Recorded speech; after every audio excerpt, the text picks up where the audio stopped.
My ex became a DID faker and I ended our 4-year relationship. Today we're looking at a post that was on the fake disorder cringe that someone posted about their ex apparently faked DID. Pretty crazy, honestly. I really felt like there had to be at some point someone to have a real experience with this, and well, it looks like we found one. I had been dating my ex, let's call her Jane, for about a year, maybe 2 years, when she fell into the DID faker community and it completely tore us apart. Honestly, I'm still a little bit up about it. Jane ran a Discord server that was open to the public. Ooh, yeesh, that's rough. A couple joined it that both claimed to be systems. Let's call them Adam and Steve, that Jane became close friends with. All three of them had a separate group chat outside of the server, and Adam and Steve frequently went to Jane to settle their relationship disputes.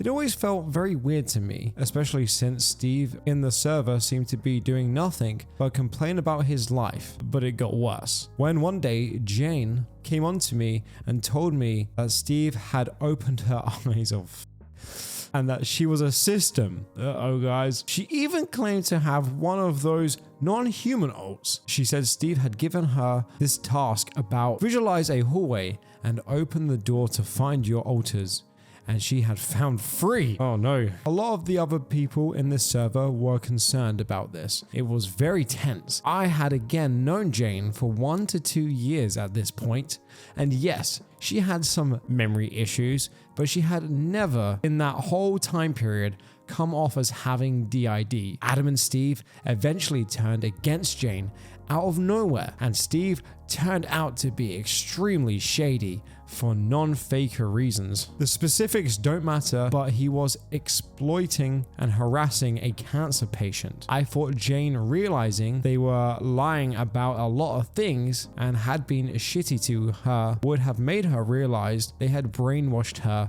about the system thing, but it didn't. It got worse. She made a new server, added Porocket to it, and started hanging out almost exclusively with internet poisoned teenagers. For the record, she is 24 and was 21 when she started this hanging out with a 14, 17-year-olds on Discord. I even saw a lot of her new friends becoming those types that claim to have 20 to 100 altars. I thought it was really interesting that she would play Porocket altar roleplay with her friends in the Discord server and thought this was short-lived. Even did the emote sign-offs on the other social medias, but around me she seemed completely normal. She never did switches in real life and never tried to talk as her altars in our private messages. She would occasionally bring it up, but I didn't play along with her delusions, so it never went anywhere. She started claiming things she had in the past as trauma, but they usually just boiled down to my mum was rude to me. I've met her parents. They're both very lovely people. I started getting embarrassed to even introduce her to my friends because of how bad it got. She started listing all of her medical diagnosis on a card. She would tell me that I can't critique systems because I'm a singlet, and it drove us apart. She barely talked to me anymore. She only wanted to talk to her 14-year-old system friends on Discord. She would spend upwards of 9 hours a day on Discord calls with these kids. Validated her delusions. It was awful. She got mad at me that I didn't like her friends or want to talk to them. I tried to work with her in a way that wouldn't immediately come off as me calling her a liar. I tried to suggest that if she sincerely thought she had several mental problems, I would like her to go to a therapist and talk to a professional about it. She just said it was too hard to find one, and she never actually made the effort to. This was her excuse every time I brought it up. She started getting very close to one of the people in her server, Pam, the only other adult in there, I think, though I use that term loosely. I believe they were 19 and would even avoid me to talk to Pam. Pam was another faker and was validating Jane's delusions. Jane and I had been talking for a while about moving in together, but it never worked out because Jane would always get cold feet about it and say she needed more time to think about it. Whenever I brought it up, she would always include how she wanted Pam to live with us too. I didn't like this idea, but if I said no to it, Jane got upset. An argument ended our relationship, unrelated to the faking and spending 9+ hours a day on Discord with teens. Surprisingly, 2 weeks later, Pam moved in with her. I have reasonable suspicion Jane was cheating on me with another DID faker because I wouldn't play along with her faking. I don't know what Jane's up to these days, but I kind of want to know what that household must be like. Now, this obviously goes without saying. I saw this on the Fake Disorder Cringe subreddit. Take it with a pinch of salt. Cannot 100% confirm. But yeah, I don't know.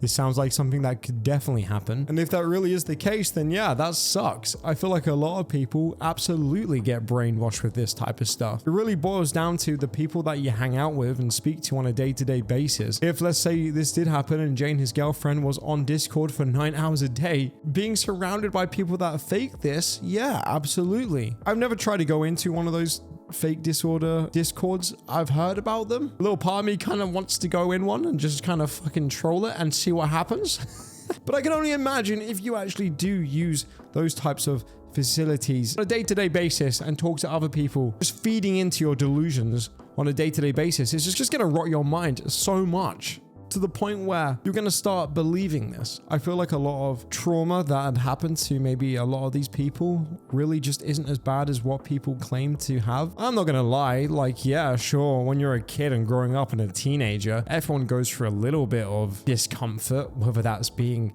depression or anxiety, absolutely. But you, most of the time, really can just kind of brush that off and stop making such a big deal out of it. I feel like a lot of people trap themselves in the past, and again, we're all guilty of that to a certain extent. Bro, when I was a teenager, I remember I would be in my group of friends sometimes and I would literally put my headphones in and just act sad for like no reason, like pretending like I was really going through something. I wasn't. Man, nobody here knows or understands my pain. Why am I so alone? Why can't I be like the cool kids? Nobody gets me. Believe me, these are thoughts you're having, by the way, and you're a teenager. Don't worry.